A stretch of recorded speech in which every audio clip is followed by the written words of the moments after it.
تحریک تحفظ آئین پاکستان نے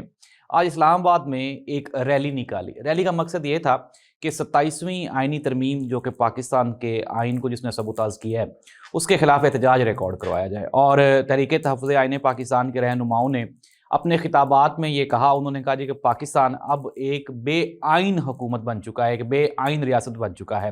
اور اس کے ساتھ ہی ساتھ جو شرکا تھے انہوں نے یہ بھی کہا کہ عمران خان کو جیل میں رکھا ہوا ہے، اس کی بیوی کی کریکٹر اسیسینیشن کی جا رہی ہے، اور پاکستان کا مسئلہ نہ مہنگائی رہا ہے، نہ بے روزگاری رہا ہے، اور نہ ہی بد امنی رہا ہے، بلکہ پاکستان کا جو سب سے بڑا مسئلہ ہے وہ عمران خان ہی بن چکا ہے، اور حکومت تن من دھن لگا کے صرف اور صرف عمران خان کو کنٹرول کرنے کی دن رات کوشش کر رہی ہے۔ ناظرین، 27ویں آئینی ترمیم تو ہو گئی، لیکن میں نے ہی آپ کو خبر دی تھی کہ یہ جو 27ویں آئینی ترمیم ہے یہ پاکستان پیپلز پارٹی اور پاکستان مسلم لیگ نون کی قبروں میں آخری کیل ثابت ہوگی، اور وہی ثابت ہو رہا ہے۔ اب 28ویں ترمیم آ رہی ہے۔ 28ویں ترمیم میں پاکستان پیپلز پارٹی کے لیے ایک بہت بڑا سرپرائز ہے۔ وہ سرپرائز کیا ہے، ذرا سن لیں، دل پہ ہاتھ رکھیں۔ بلاول بھٹو زرداری صاحب سینے پہ ہاتھ مار مار کے اور انگلیاں کھڑی کر کر کے